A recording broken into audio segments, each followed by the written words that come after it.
Well, good morning and thank you so much for joining us here on Razep Africa. Again, we are back here to give you those very important stories across Africa and making sure that it is the image of this beautiful continent is not riddled by external storytellers who coin these stories to fit into the narrative of Africa that pleases them. We are here to ensure that you know the true picture of this continent, the effort that goes into ensuring the continent once again blossoms. Of course, that's not to say we don't have our challenges.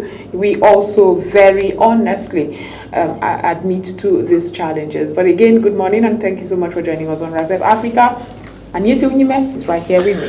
Yeah, today we'll be taking you around the world, of course, but we remain in the continent where we'll take you to Nigeria first and foremost, and from there we'll move to Somalia, Tanzania, Kenya. You have to call all 55 countries. You have to mention all 55 countries. Welcome. This is Razep Africa.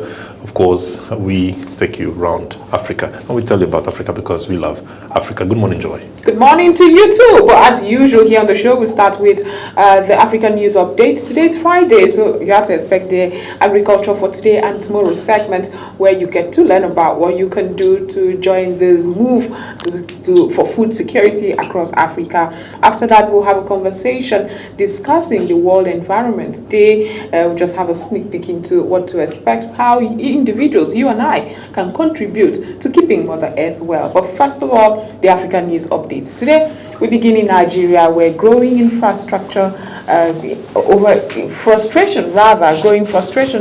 insecurity has brought activists and civil society groups onto the streets of the capital, Abuja.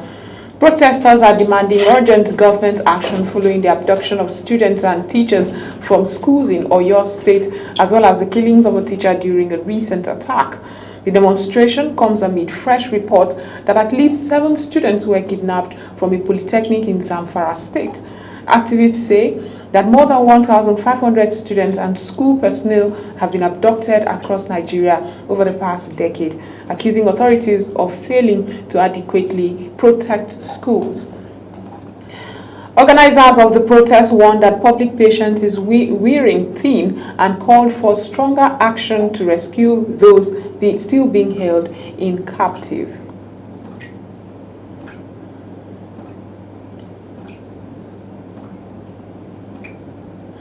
And now to Somalia, where political tensions are escalating after a second day of clashes between security forces and opposition-linked groups in the capital, Mogadishu. Former President Sharif Sheikh Ahmed has accused the government of intimidation following reports that security forces targeted opposition figures ahead of planned demonstrations. The unrest is linked to this dispute over President Hassan Sheikh Mahmoud's decision to extend his term and delay elections.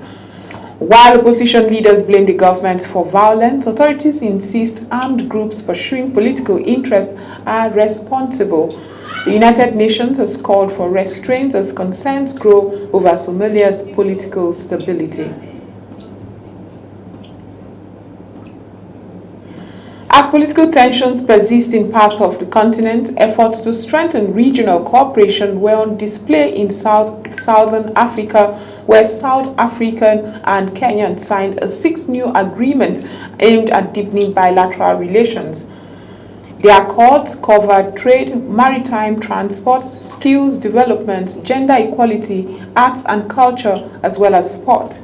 Signed during President William Ruto's state visit to South Africa, the agreement brings the total number of bilateral pacts between the two countries to 34. Both governments say the move will promote economic growth, create jobs, and strengthen intra-Africa trade as they seek to build stronger strategic partnerships. That focus on international cooperation also featured prominently in Turkey, where Niger's leader, General Abdurrahman Chiani, continued his state visit with high-level talks in Ankara. President Recep Tayyip Erdogan has welcomed Chiani to the presidential palace, where the two leaders had discussions surrounding bilateral relations and regional issues before signing several cooperation agreements. The deals include partnerships in higher education and economic development. The visit marks China's first official trip outside Africa since taking power in 2023 and reflects Niger's efforts to expand its diplomatic and economic partnerships. Elsewhere, Tanzania is also looking eastward to strengthen international ties. President Samia Suluhu Hassan is in Russia for a 3-day visit focused on trade, tourism, and investment. During talks in Moscow, President Vladimir Putin highlighted growing economic relations between the two countries, noting a significant increase in trade volumes. Hassan, accompanied by a business delegation, is seeking to advance cooperation in sectors including mining and tourism. The visit underscores the warming relationship between Tanzania and Russia at a time when Dar es Salaam faces increasing criticism from Western partners. Away from diplomacy and into public health, controversy continues to surround the plans for a U.S.-funded Ebola quarantine facility in central Kenya. Residents of Nanyuki has voiced concerns about the project, arguing that hosting the facility could expose the region to unnecessary health risk. The Kenyan government, however, insists the center is part of broader disease preparedness strategy and will serve both Kenyan and American citizens. Health Minister Aden Duale has defended the project and confirmed this construction will continue despite protests and public opposition. And finally, Mali's military government has announced a multi-million-dollar reward in its ongoing battle against jihadist insurgencies across the Sahel. Authorities are offering 2 billion francs, equivalent to about $3.5 million, for information leading to the capture or killing of Iyad Ghali, leader of the Al-Qaeda-linked group for the support of Islam and Muslims known as the JNIM. Additional reward has also been announced for information on other senior militant figures as Mali intensifies efforts to combat insecurity across the region. Very interesting stories out there today, but I would just like to highlight one that really touches a lot of people. Onyime, we keep discussing the quarantine, and a lot of people have very important questions, especially about the quarantine facility that's supposed to be in Kenya. The question is, if roles were reversed, would the US agree to have an Ebola facility? If they didn't have an Ebola outbreak in their country, would they have an Ebola facility that would cater for Kenyans if roles were reversed? Well, and the answer is not far-fetched. That answer is a resounding no. However, and I think that's where this is stemming from. This administration, this U.S. administration, has not been very kind to Africa.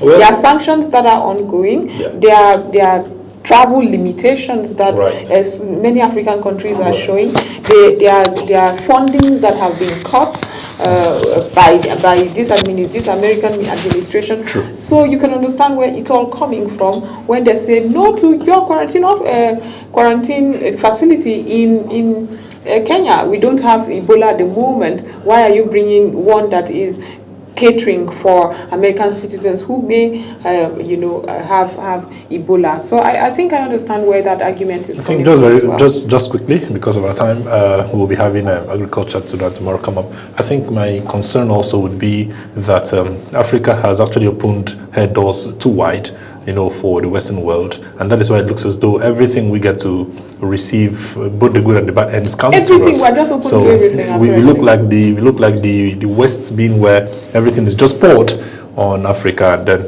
we accept it. That is because we feel we do not have what it takes to be able to stand out as Africa. But then we have everything, beginning from the natural resources to the intellectual capacity to be able to resist all this. But then we just keep allowing ourselves, admitting this. Okay, that's it for the African News Update. We go for a short break. When we return, it will be time for agriculture for today and tomorrow. And stay with us. We'll be right back. Promises to be very interesting. We'll be right back. Welcome to Razep Africa, the heartbeat of the continent in one show. Here, we celebrate Africa not as a headline, but as a home full of ideas, courage, flavor, and future. This is where we talk about everything Africa. The politics that shape our nations, the innovations that shift our economies, the culture that colors our lives, the challenges we face with honesty, and the victories we are building one story at a time. On this show, no topic is swept aside. We are unfiltered and we are intentional. We bring you experts from across the continent and the world. Voices that know, voices that live the African experience, voices that are shaping the next chapter of our story. Let your spirit rise. We don't just tell Africa's story, we own it. Join Joy Asonye on Razep Africa, Monday to Friday at 11 a.m. to 12 noon on Global Television.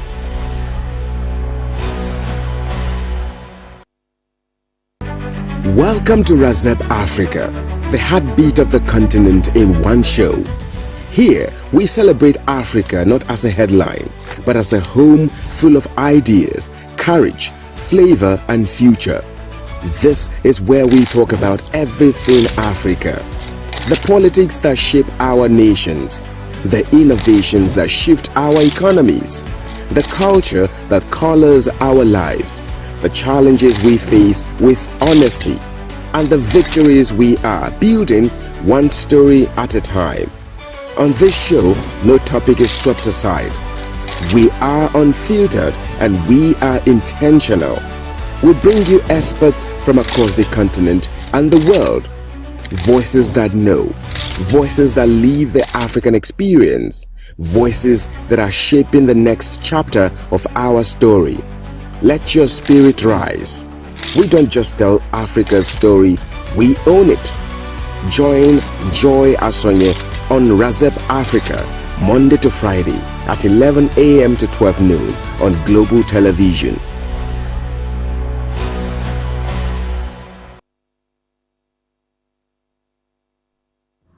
In the heart of our field lies the future of agriculture, sustainable, innovative, and powered by smart solutions from the rich soil of Africa to high-tech farms around the globe.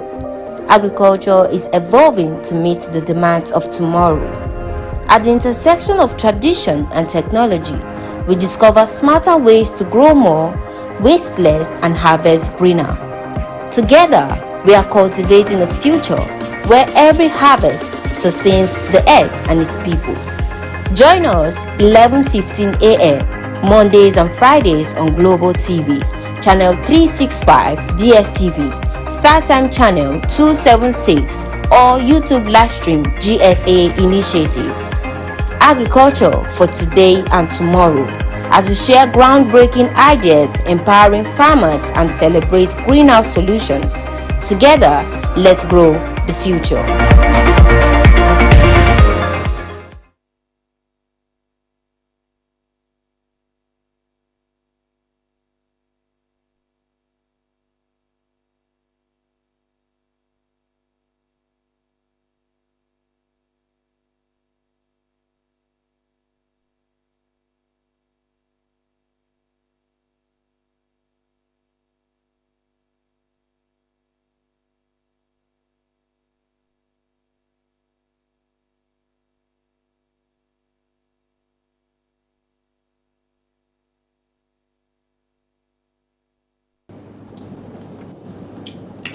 Welcome to Agriculture for Today and Tomorrow.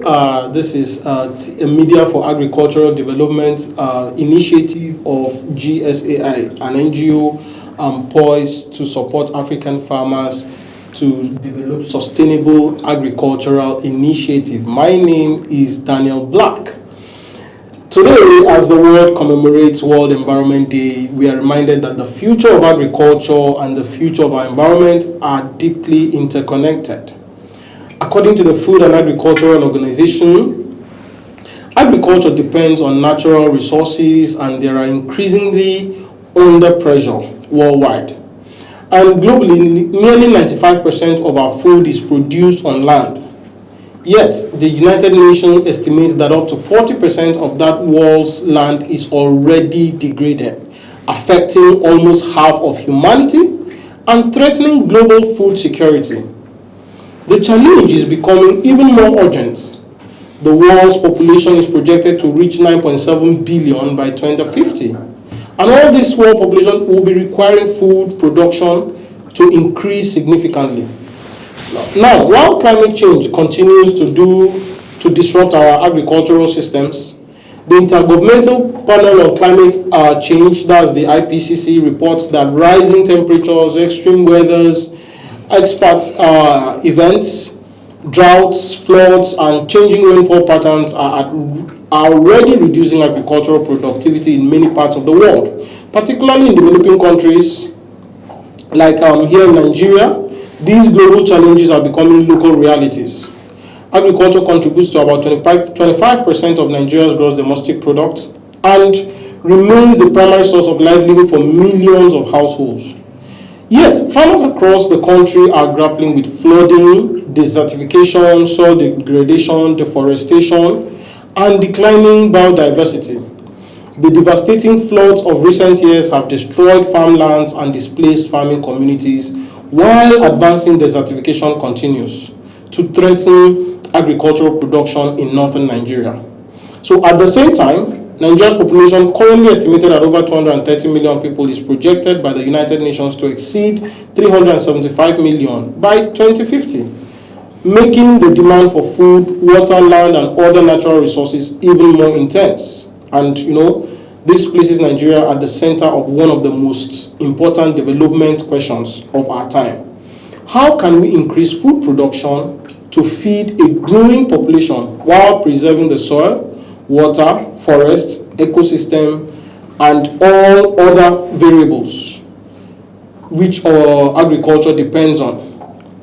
This is not a challenge unique to Nigeria. Communities such as Brazil, India, Kenya, and Indonesia are also seeking ways to balance agricultural expansion with environmental sustainability. Around the world, government, researchers, farmers are advancing climate-smart agriculture, regenerative farming, agroforestry, sustainable land management practices as pathways towards a more resilient future. So, today, as the World Marks World Environment Day, we ask a critical question. Can Nigeria achieve food security without compromising environmental sustainability? And what practical steps must be taken today to secure both our agricultural future and our national heritage? And to help us examine these issues, we are joined by a distinguished guest for a timely and important conversation on the topic, Sustainable Agriculture, Feeding the Nation While Protecting the Environment. His name is Michael Adejiwolu. I hope I've not murdered that name.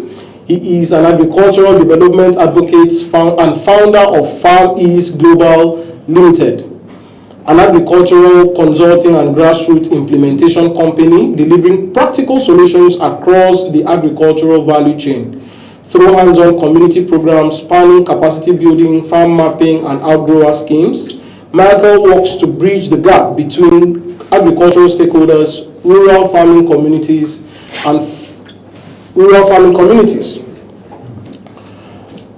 Mr. Michael, it's a pleasure to have you here. Thank you so much. We're so excited to have you come have the conversation today commemorating World Environment Day. Thank you. I'm so glad to be here. Viewers will be having a very interesting conversation immediately after this short break. In the heart of our field lies the future of agriculture, sustainable, innovative, and powered by smart solutions. From the rich soil of Africa to high-tech farms around the globe, agriculture is evolving to meet the demands of tomorrow. At the intersection of tradition and technology, we discover smarter ways to grow more, waste less, and harvest greener. Together, we are cultivating a future where every harvest sustains the earth and its people. Join us 11:15 a.m. Mondays and Fridays on Global TV, Channel 365 DSTV, StarTime Channel 276, or YouTube Livestream GSA Initiative. Agriculture for today and tomorrow. as we share groundbreaking ideas empowering farmers and celebrate greenhouse solutions. Together, let's grow the future.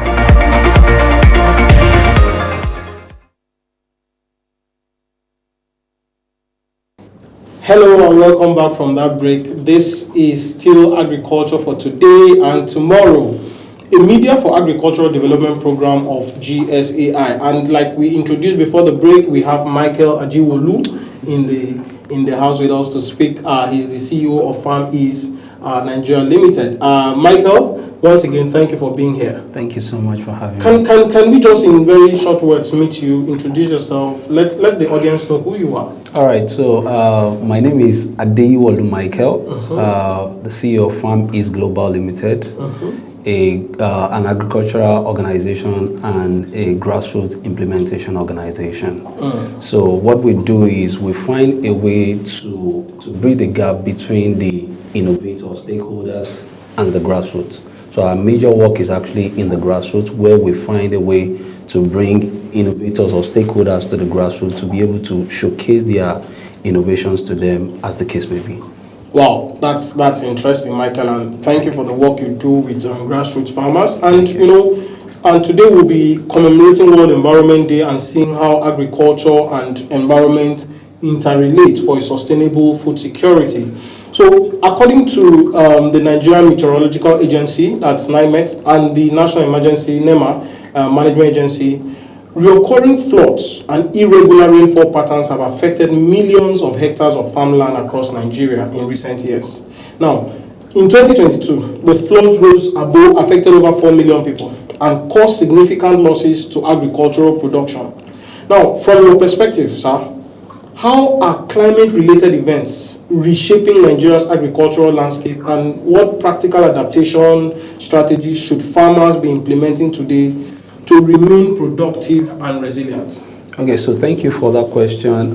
Basically, like I say that most of the time, all this that is happening is actually affecting grassroots, especially the farmers that are doing this work. But, in my own opinion, I can say that, we need a lot of awareness for these people that are growing these things, so that, because the truth of the matter is they want to take up innovations. They want to understand this, but there is a lot of gap in between them and all this information we are talking about. So I feel one of the things we should be thinking around is innovations, or can I put it, let me say, implementation program that will focus on these people, which are the grassroots that are actually doing the core of this production.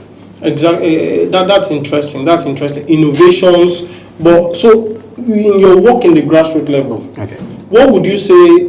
Which of these climate-related events like flooding, desertification, fires, and all of this, which one would you say has really ravaged or has really had an impact, an effect on the agricultural landscape around Nigeria? Okay, so one, I could say flooding. It's very, very key in the grassroots. Yes. And part of it is because of this desertification that we are having, people cutting down trees and all that. So it has really allowed the land to be a lot of so this is one of the key things that I've seen working with them. And another thing too is when we have all this, I feel that by the time we have, like I mentioned, we have a lot of sensitization, awareness in terms of them understanding the advantage of them keeping all these things. I think it's going to help go a long way. Thank you. You have highlighted deforestation as one of the key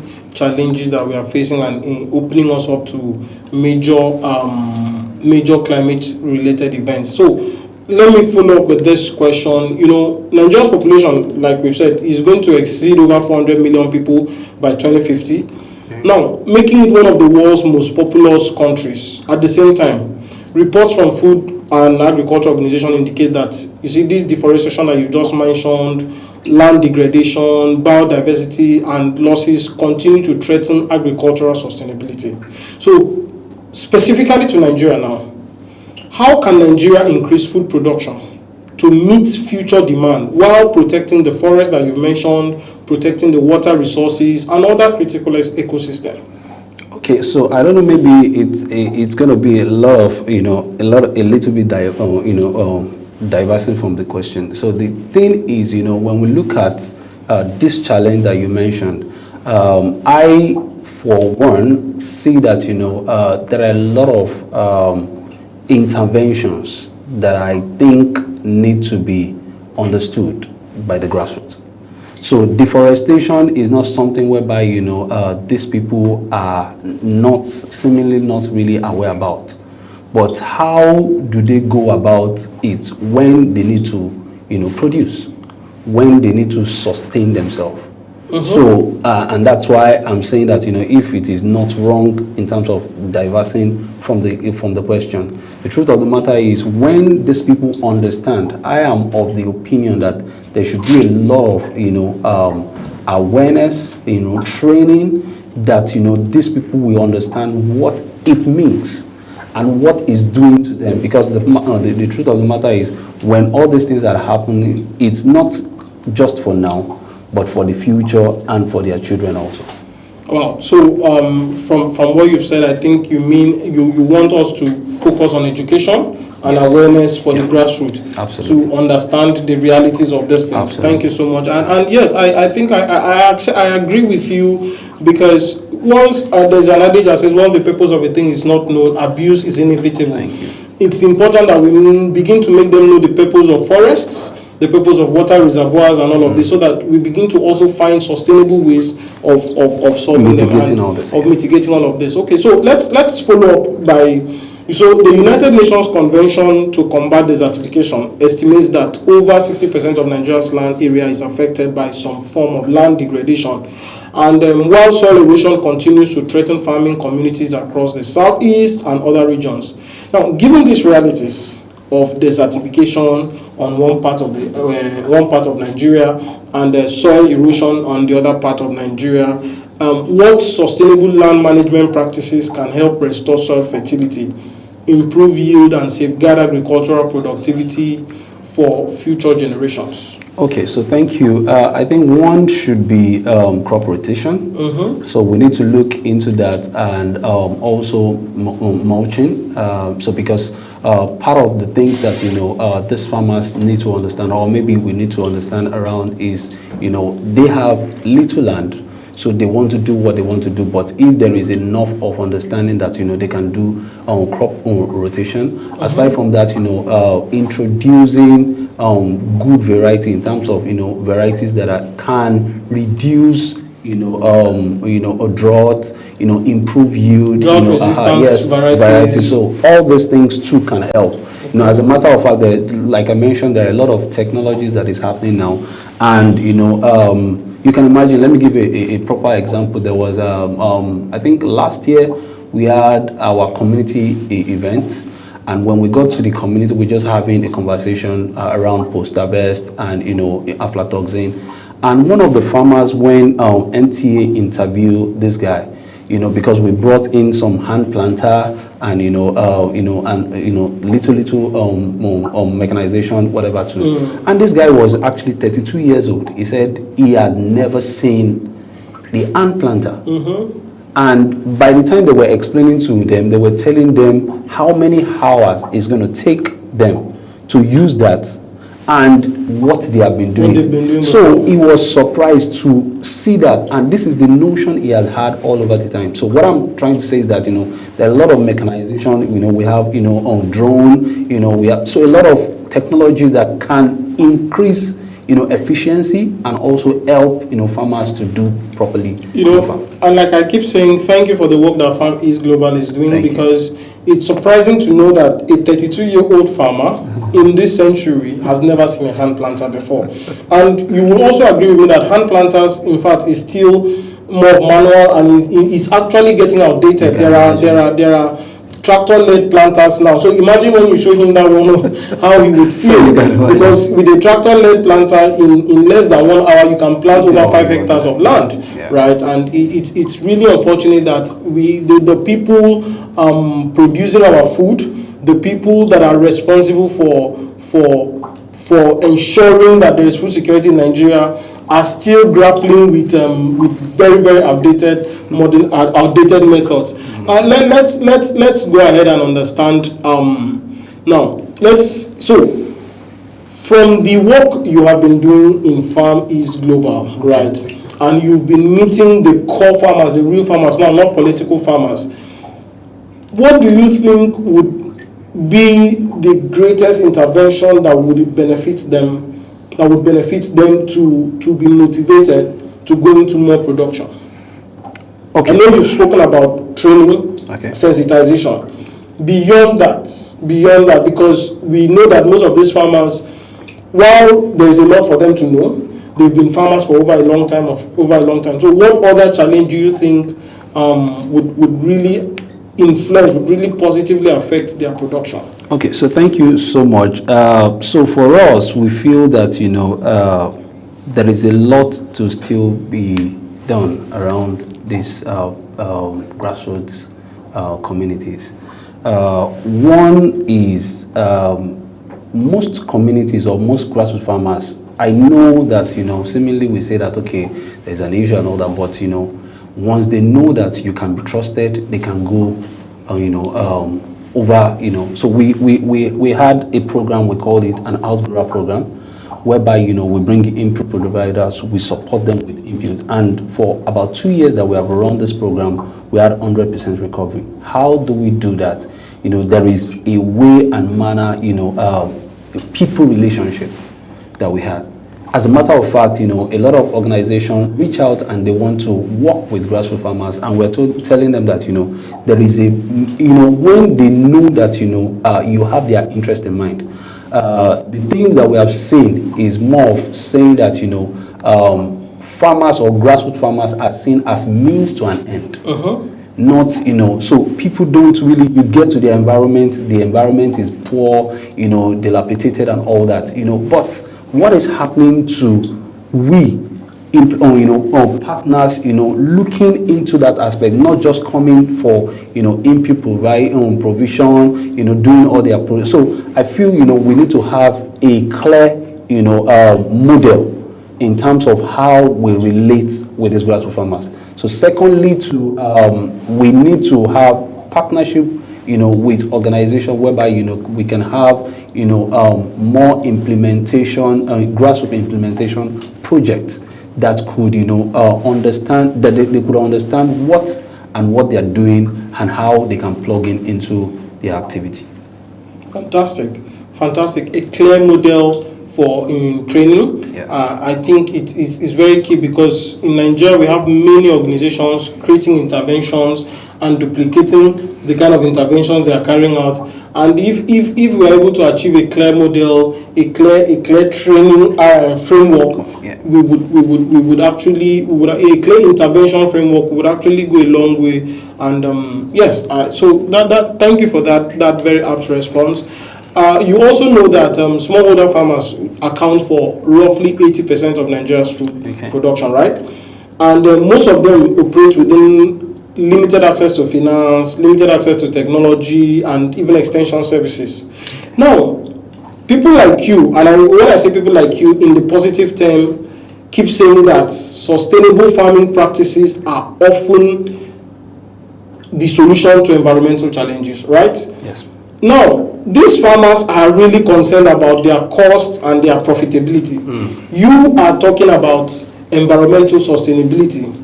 So the question now, I want you to help us balance, how can the sustainable agriculture, climate smart agriculture, innovative agriculture, how can it be positioned not only as an environmental necessity, but also as a profitable business opportunity for Nigerian farmers? Okay, so thank you so much. I think, like I mentioned, there should be a model. We have a lot of policies that have been made.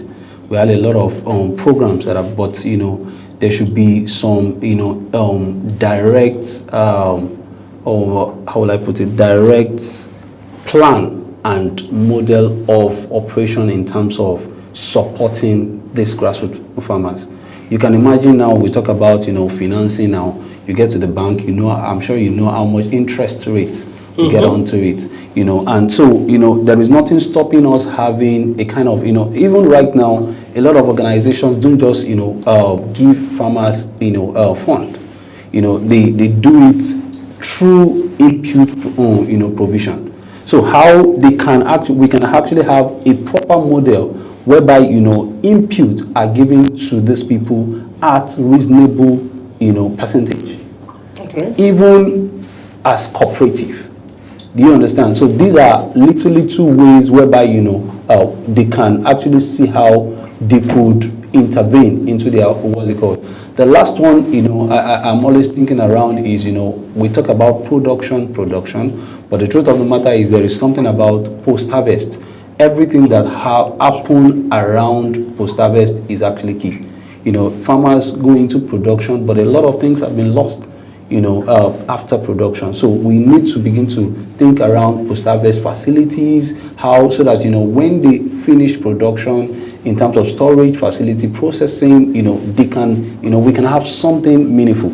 Not that, we go into production and we are losing, a lot after production. So I think these are two things that I feel, we need to look around. Yes, thank you, Mr. Michael. And I know there's a whole lot you would want to say, but post-harvest losses is one key major challenge of farmers in Nigeria. I totally agree with you. And if government and all the different partners, different stakeholders come together to also check the challenges of post-harvest losses, where farmers, you go down to Benue State, you see a whole lot of fruits being harvested, mango, orange, cashew, but in the end, we lose them in tons. You go to Lagos, you see a lot of tomatoes being discarded, you see a lot of fruits, or even back here, even in Abuja, you look at all these fruit sellers. Yeah. You see the tons of fruits that go to waste because of transportation and all of that. So I totally agree with you that post-harvest losses, if checked, would increase the profitability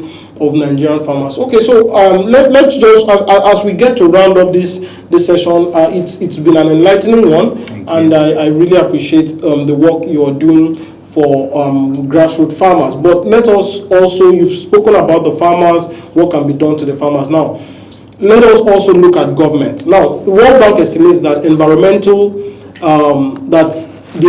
cost of environmental degradation is so high.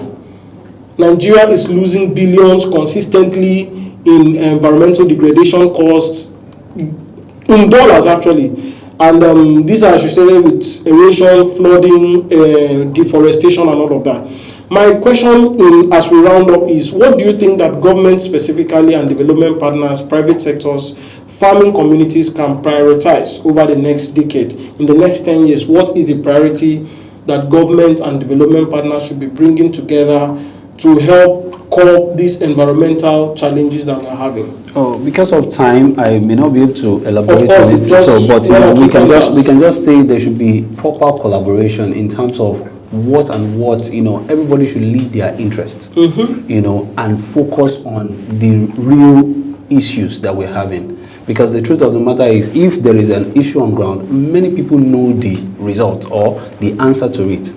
But everybody have their self-interest in terms of how to go about this. So if farmers, take for example, there was a program we said something around, farmers should inform some of the innovations or things that we're doing. So a lot of things should be looked around in terms of how do we work with these farmers, not, removing their own self-interest. Thank you, Mr. Michael Adeyiwolu. It's been a pleasure speaking with you. Very, very enlightening. Remember, this is Agriculture for Today and Tomorrow, a Media for Agricultural Development program of GSAI. And we had with us today Mr. Michael Adeyiwolu, who is the CEO, the founder and CEO of Farm East Global Limited, working with grassroots farmers to develop their skills and their capacity for better productivity. I hope you have learned something, and if you have not, or if you would love to listen to this again, go over to our YouTube page at GSA Initiative, and the video will be there where you can also still hear more of our previous episodes. Thank you for listening in today, and see you in the next episode. In the heart of our field lies the future of agriculture, sustainable, innovative, and powered by smart solutions from the rich soil of Africa to high-tech farms around the globe. Agriculture is evolving to meet the demands of tomorrow. At the intersection of tradition and technology, we discover smarter ways to grow more, waste less, and harvest greener. Together, we are cultivating a future where every harvest sustains the earth and its people. Join us 11:15 a.m. Mondays and Fridays on Global TV, channel 365 DSTV, StarTime channel 276, or YouTube livestream GSA Initiative. Agriculture for today and tomorrow, as we share groundbreaking ideas, empowering farmers, and celebrate greenhouse solutions. Together, let's grow the future.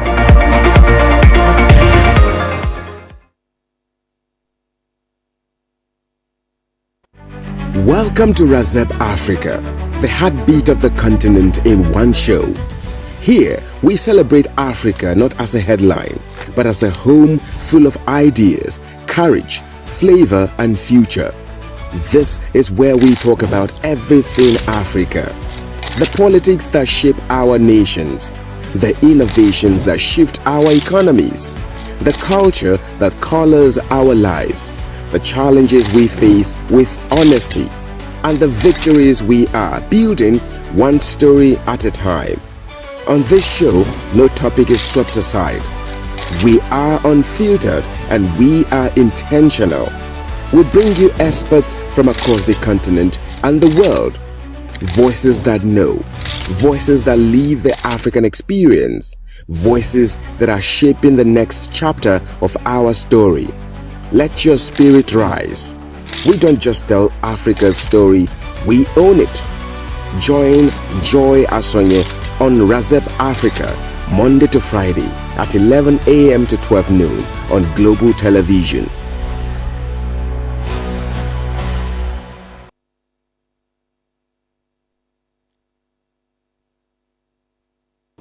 Welcome back from that. Now that was Daniel Black with Agriculture for Today and Tomorrow. But we just have just a quick time to discuss the World Environment Day 2026, where a day celebrated annually on the 5th of June encourages awareness and action for the protection of the environment. I mean, this day is supported by non-governmental organizations, businesses, government entities, and representatives of the UN are having workshops, conferences, webinars. I've been inundated with so much. But very importantly, do we understand the need to protect our earth?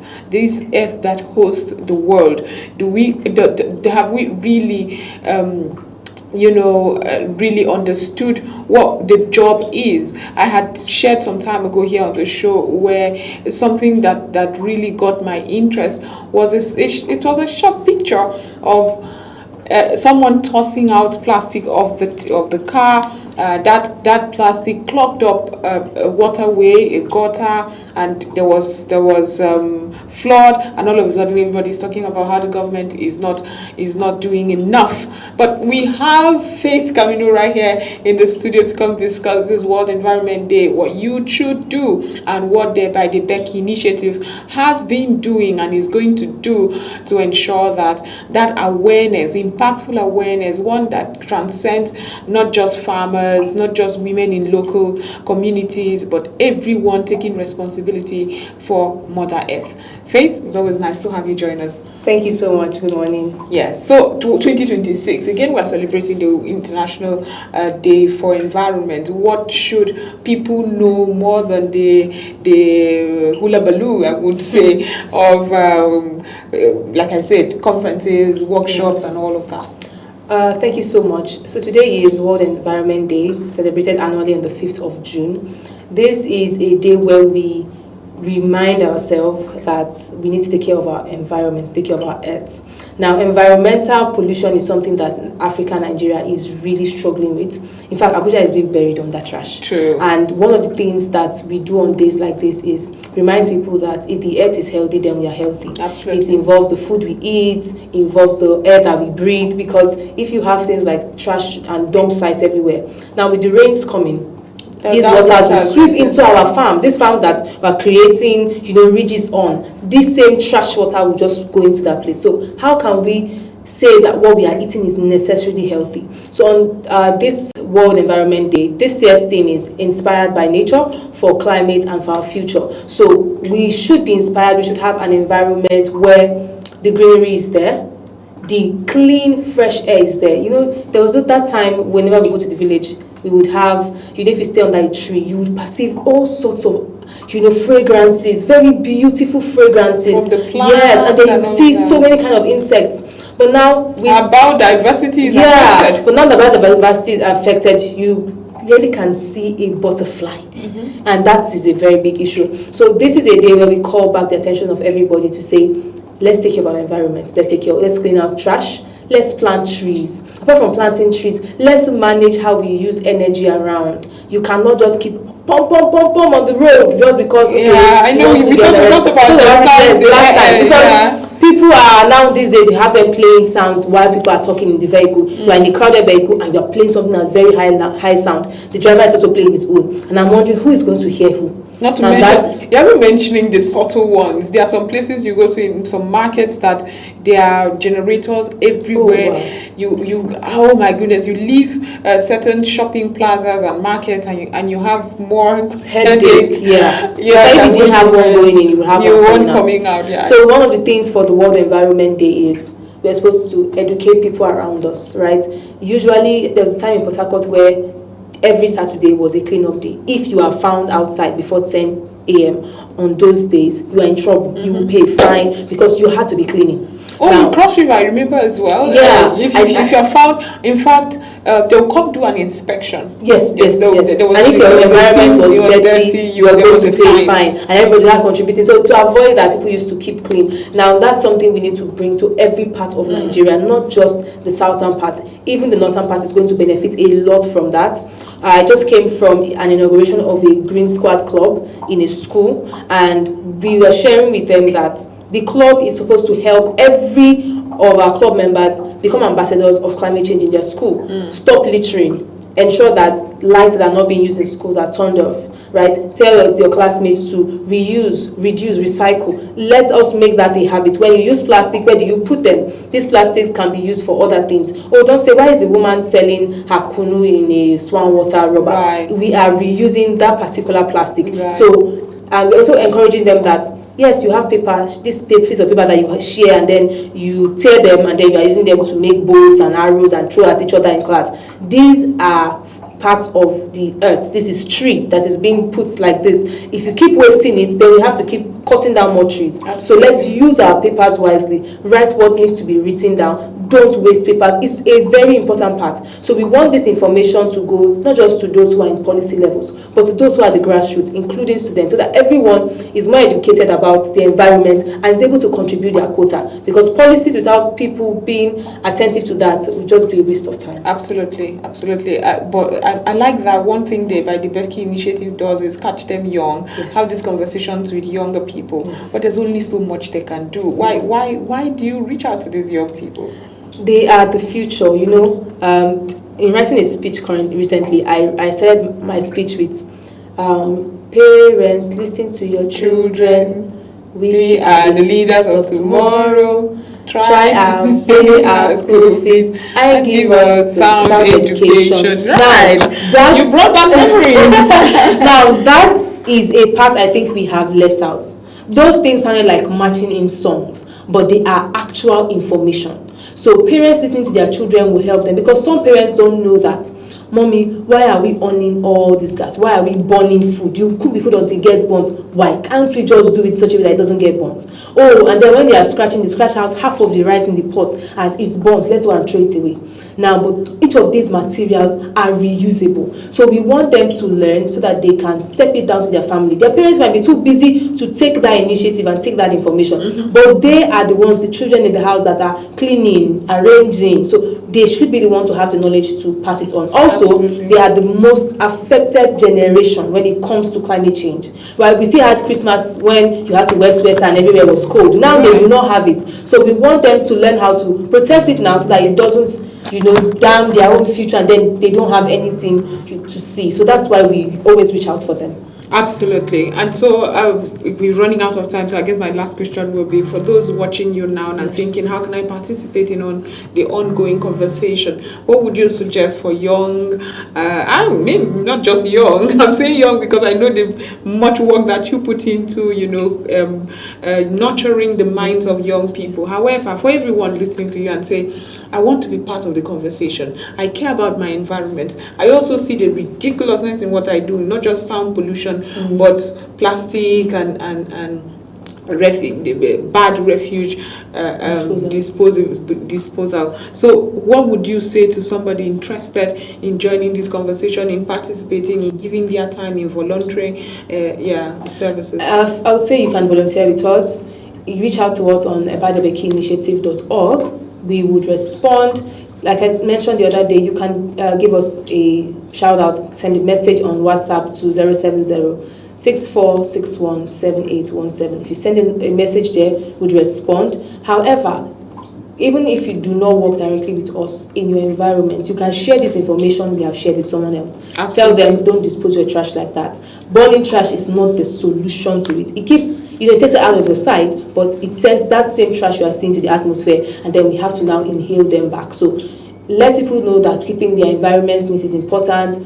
Taking care of your plastics is important. You don't have to collect 10 leathers, like 10 Santana leathers. Yeah, when you want to buy something, every time you buy Maggi, you take one. You buy sugar, you take one. You buy salt. You can use just one bag. Now these days we have what we call tote bags. Fancy tote bags, very beautiful tote bags. That you can customize with your name, your name. You can use that whenever you are going to the market and just drop everything you need to buy it.